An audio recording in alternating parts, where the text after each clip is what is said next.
All right. So, I don't know about you guys, but I like money. Money moves the world. So, what I'm going to talk to you guys about today is a form of currency that everyone's heard about, the news has been talking about it, but most of us don't have a good idea of what it is. That is going to be crypto.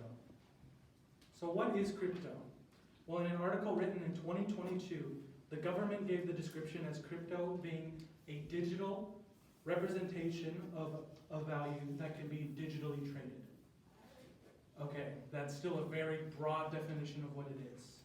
So, the way that I would describe it would be that it's typically shown in two forms. There is such thing as a coin, which everyone's heard of, like Ethereum, Bitcoin, that's been in the news a lot. And a more recent version that's been called NFTs. Those are the two main kinds.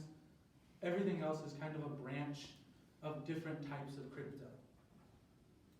So, what I will describe a coin as, it's kind of complicated, but it is a mathematical equation in some sense, where it's just a set of code that has been translated as a coin. So, think of it as like a currency online, like if you buy something through a store, it shows that you automatically have money in your cart. Well, it's a similar idea in that sense of it's an artificial count of how much money you have. It is also fully intangible. You cannot have any sort of touching of this code. You can't really see it unless you do a deep dive, which that's a whole nother topic that we're going to talk about another day.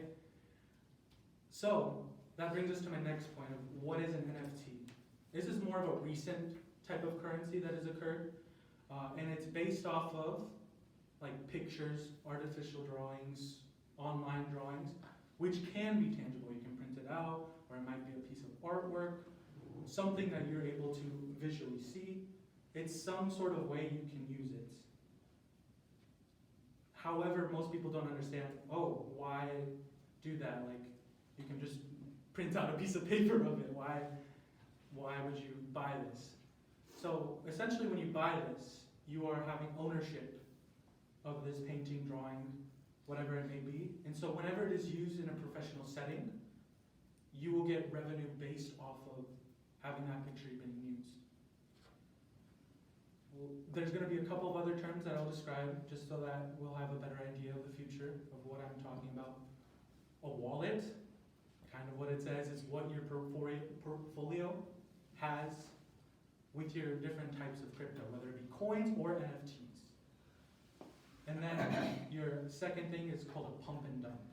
It's when people put a lot of money into a coin, artificially inflate it, then it decreases in value. So, obviously, new type of currency, not many people know what it is. So I'm going to talk about what the pros and cons of these coins are. So we'll start with the pros and the government's view on it. So, in a 2022 article, Professor Magner talks about that crypto is not viewed as a currency in the eyes of our government. What does that mean? It's that when you trade, sell, or buy, it is untaxable by the government because they don't view it as an actual currency. And trades are between people, kind of like a barter system, or when you go to a garage sale, you're paying money with it. There's no taxing on it, unless you claim it, but most people don't because it is just a barter system. You're trading within people, you're not trading within a government. Your second point is privacy. As it is not being seen by the government, the benefit of that is that the government can't see what you're doing or other people. So you can buy it, unlike a stock where you have to show it online what you're buying or what you're selling. This is completely private. There is no way to really trace it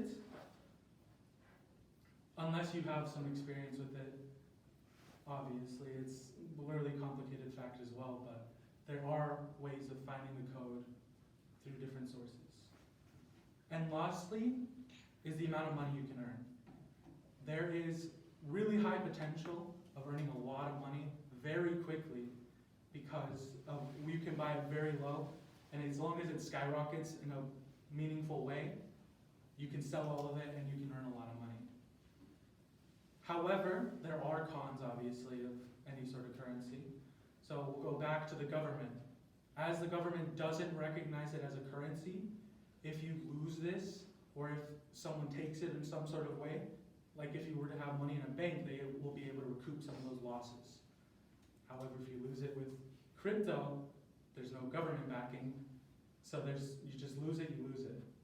As well as you don't know where this money is going. For all you know that it's going to another country, it can go to terrible groups like a terrorist group, or it can go to like really shady places. So that is a disadvantage of it. You don't know where it's being transferred, how it's being transferred. Second reason is privacy. So in another article by data analyst Cynthia Diane Schwartz, most people can't fully protect their wallet. As I described before, it is just a set of code. If you know how to code and have a lot of experience with it, there's obviously ways that you can enter it and eventually take it. Most people don't know that, and so since it's very difficult to understand and trying to learn about what each code is and how to protect it, most people don't know, and so it's very, very easy to take. Lastly, the market again. You can buy really low and eventually sell for really high, but you're taking the gamble of that coin just skyrocketing. Otherwise, you just lose all your money. You're not going to be able to recoup any of that loss. So in conclusion, I hope what you guys learned today is what is crypto, the different types of crypto, as well as the pros and cons of this new type of currency that's come out. And with this knowledge, hopefully you guys either invest or you guys just learn about it and you know for the future.